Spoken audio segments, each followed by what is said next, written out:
Good morning, everyone, and welcome to St. Patrick's Cathedral for what is probably the least best-kept secret that we've seen in quite a while, the introduction of our new Archbishop, Archbishop-designate Ronald Hicks. We'll first have some introductory remarks from Cardinal Dolan, and then you'll hear from Archbishop Hicks, and then we'll open it up for some questions and answers. So thank you very much for being here. Your Eminence.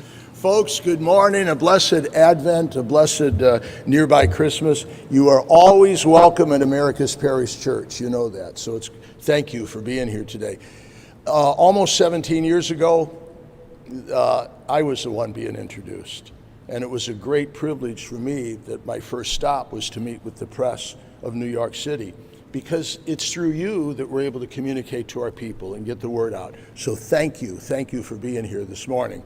St. Nicholas has left us an early Christmas gift in the appointment by Pope Leo XIV of our new Archbishop Ronald Hicks. He is currently the Bishop of Joliet in Illinois. He was a priest of the Archdiocese of Chicago. He's been in an array and abundance of priestly ministry, from parish work to Catholic schools, seminary work, diocesan administration, because he was Vicar General of the vast Archdiocese of Chicago, which is the third largest archdiocese in the country after New York. You knew that, all right? So, and then he was 5 years of missionary work in El Salvador, right?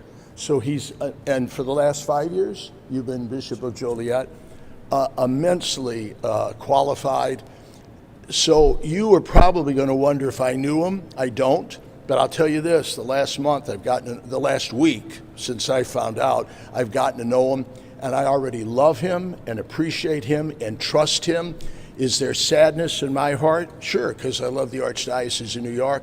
That sadness is mitigated by the gift that this new Archbishop already is. So it is my distinct pleasure to introduce to you Archbishop-designate Ronald Hicks. Thank you for that. Yeah. Thank you.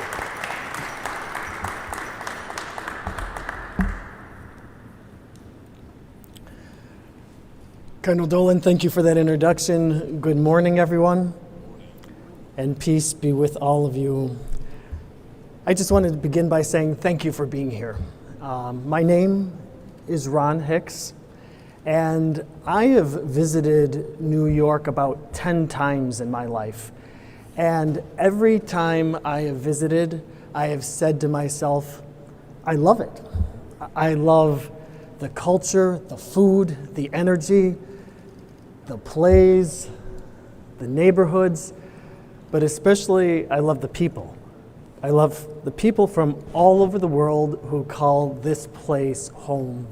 And every time that I've visited, I've always said, I look forward to returning. And this time I'm returning not only as a visitor, but I'm going to be returning to stay. So I would just like to share a couple more things about myself.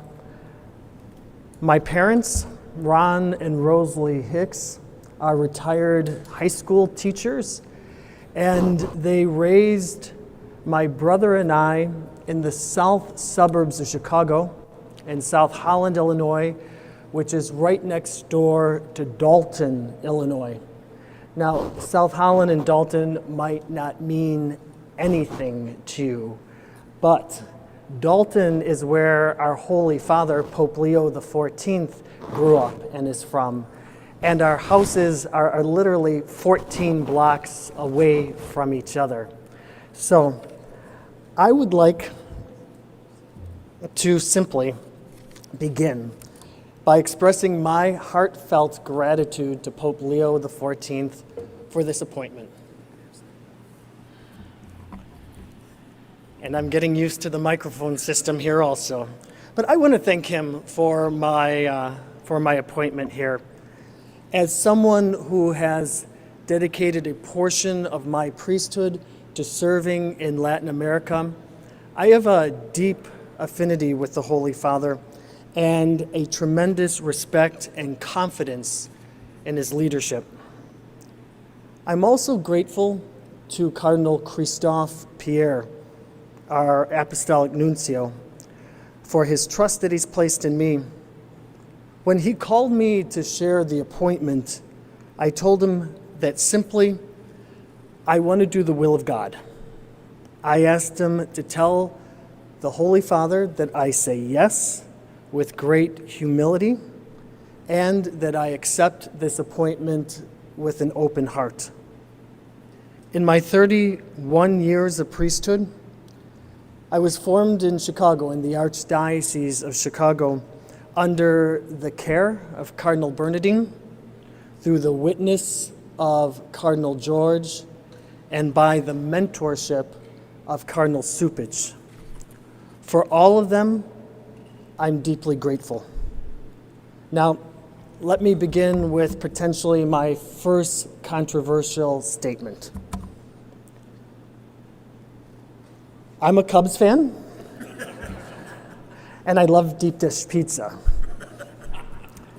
That said, I want you to know that I am going to remain a loyal Cubs fan.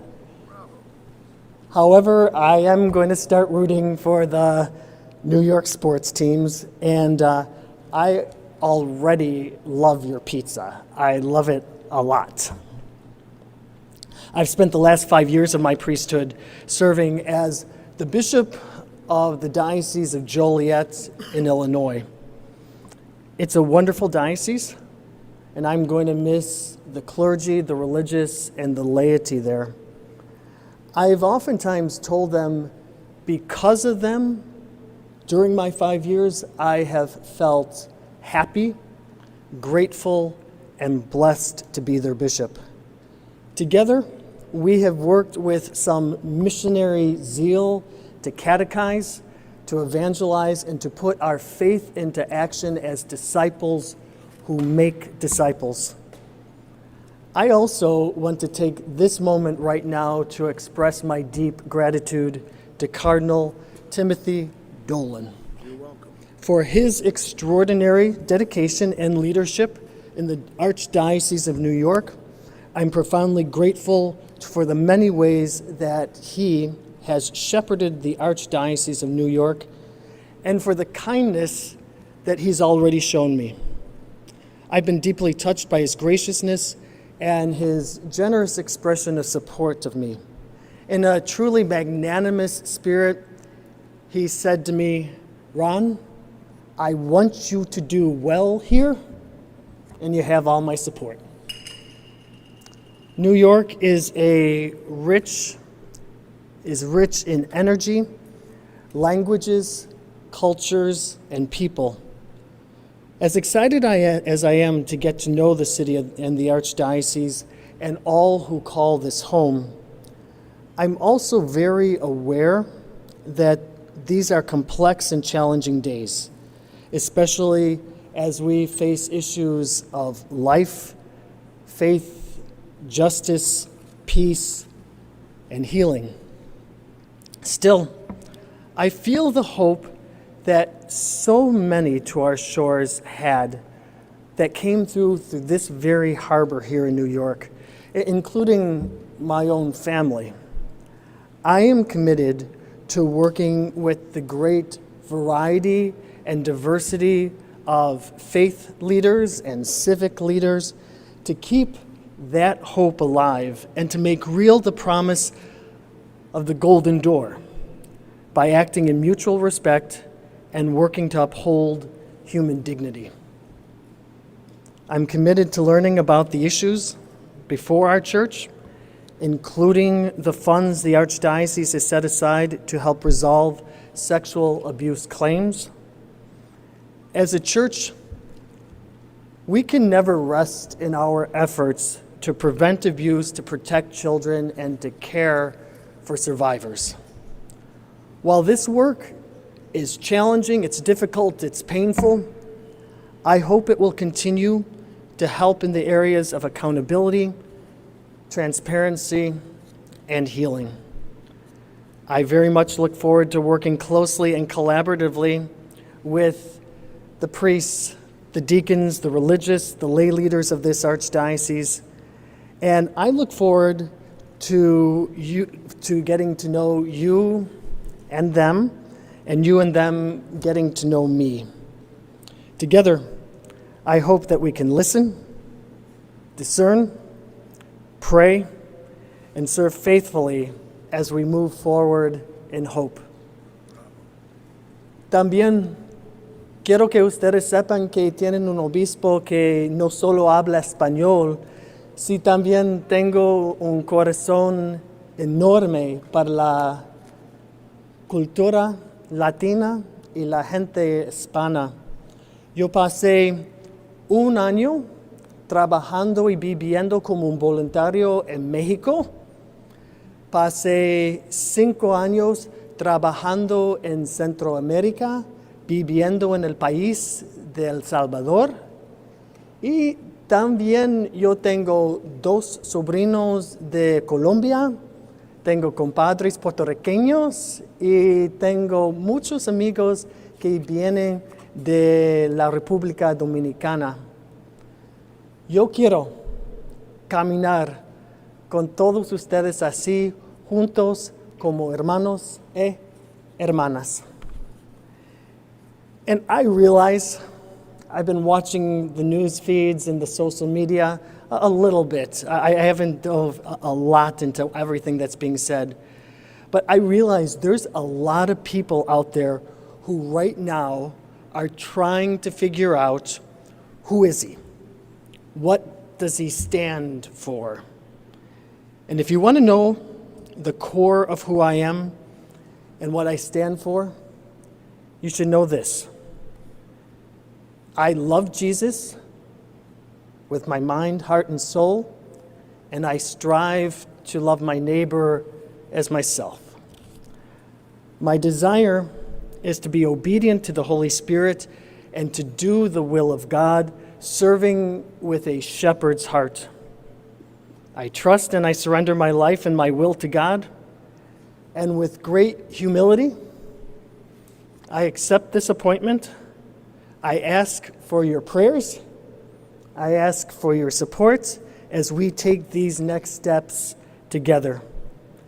And with great gratitude, I ask God to bless us today and always.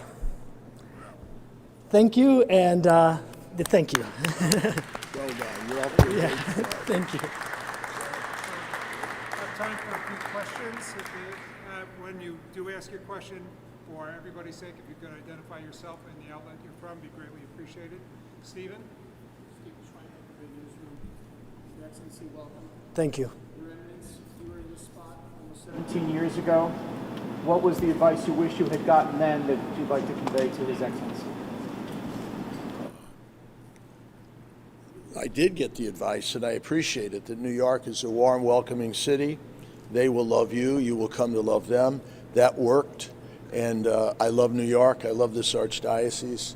I've enjoyed working with all of you. That was advice given to me to try to do that. I took it, and I'm grateful that I did, and I eagerly pass it on to my beloved successor. Thank you. So. Juliet? Yes. Congratulations, Archbishop Designate Juliet Papa from 1010 News, All News Radio here in New Good York. morning. What is your relationship with Pope Leo? How well do you know him, given that you were near each other in Chicago and from Chicago? Yeah, the question is, how well do I know Pope Leo? Before he became Pope, I had the opportunity to meet him in Chicago. Actually, last year in August, he spoke at one of my parishes in my diocese, gave a wonderful talk. It's on YouTube. You can watch it. It's from St. Jude in New Lenox. I was sitting there in the front row, and his talk was very clear and concise and just well done about a number of topics. And afterwards, he said, "Can I just get 5 minutes with you?" And that 5 minutes turned into about 20 minutes. And that's been my connection to him now as bishops. We spoke about a number of topics. I found him to be extremely relatable. And I do also like the fact that we grew up in the same area. We would have played baseball in the same parks, gone swimming in the same kind of public pool, and we even share a famous pizza place that's our favorite. So there's many things that connect with him, but I respect his leadership, and I look forward to his guidance as we take these next steps.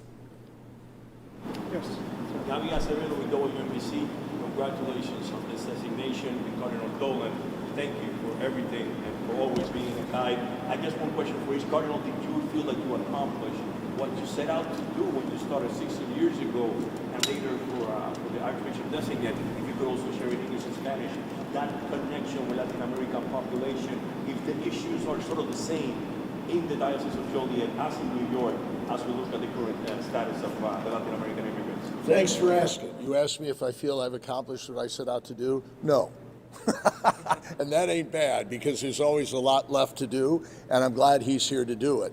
Am I grateful for the things I was able to accomplish with God's grace, His mercy when I failed, as I often did, and with the support of priests, my brother bishops who are here today, my auxiliary bishops, our clergy, our religious women, and the great, great laity, and Archbishop designate, the wonderful community, the Jewish community, the community that may not share our Catholic faith but want the church to succeed, with the political community, with the business community.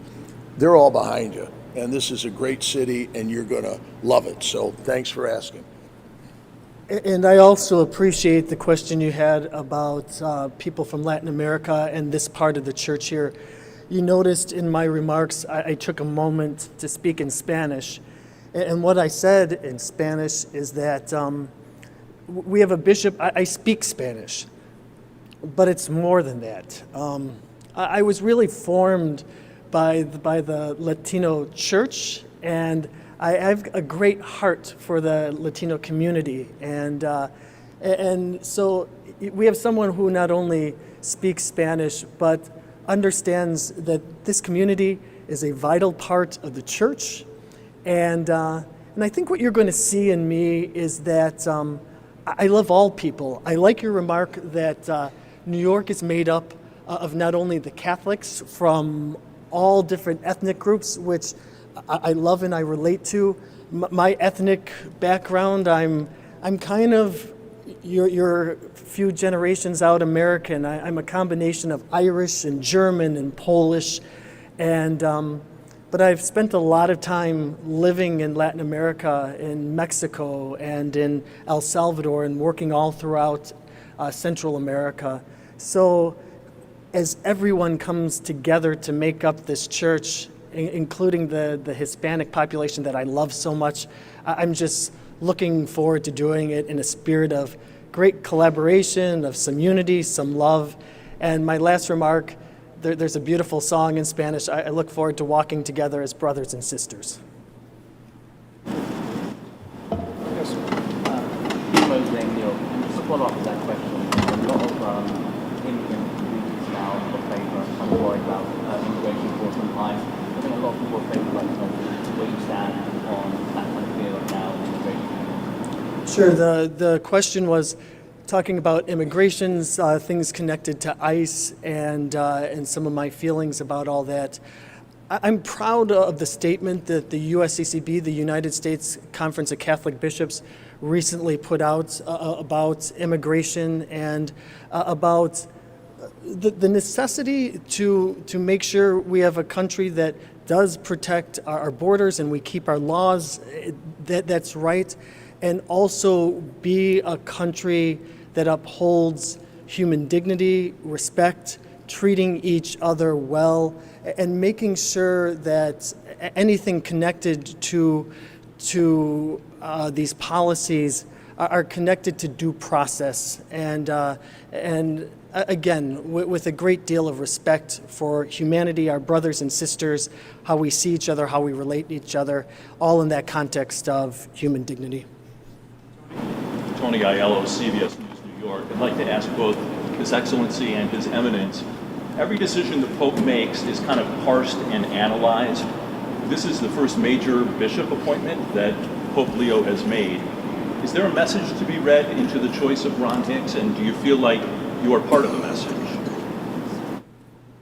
I don't know. I mean, I presume the major message that the successor of St. Peter wants to give in the appointment of any bishop, including Archbishop designate Hicks, is that this is a man who models his life on Jesus, the Good Shepherd.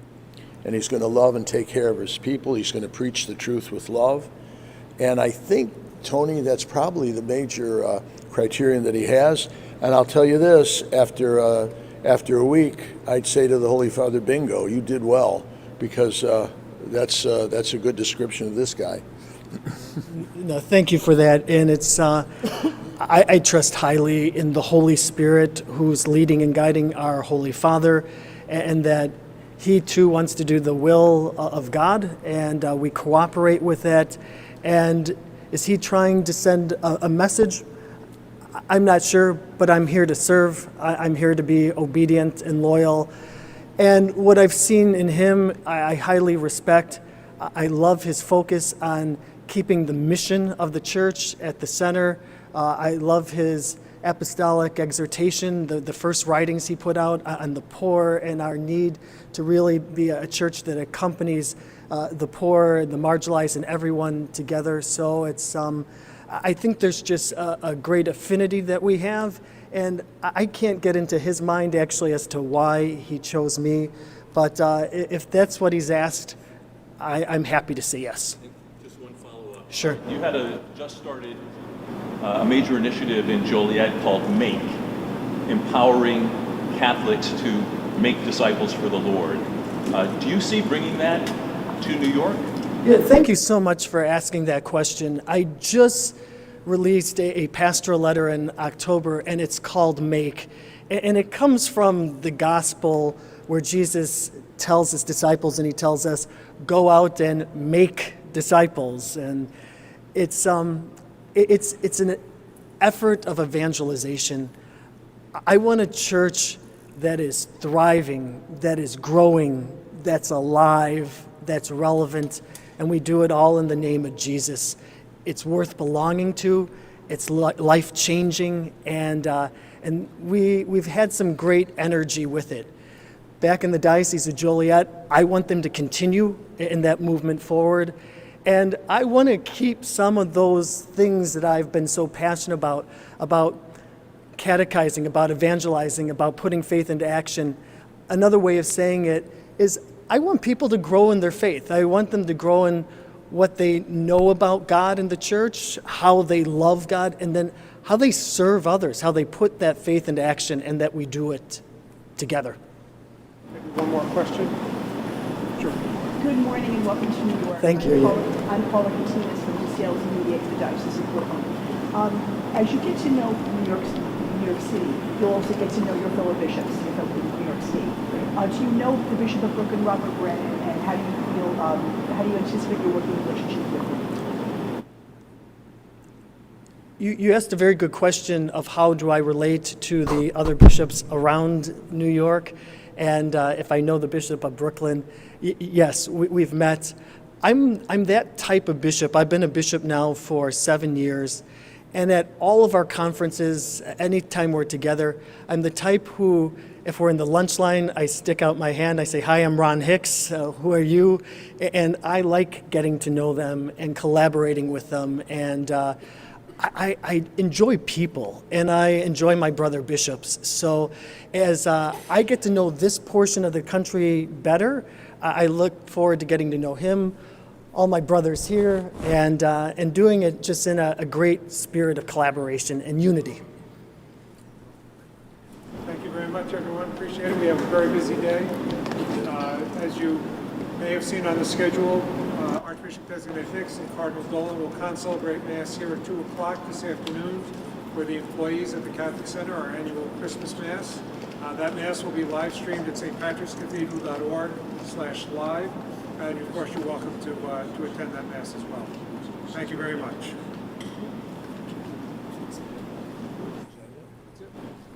Thank you, everyone. God bless you. Pray for me. I'm praying for you. Thank you.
Thank you all.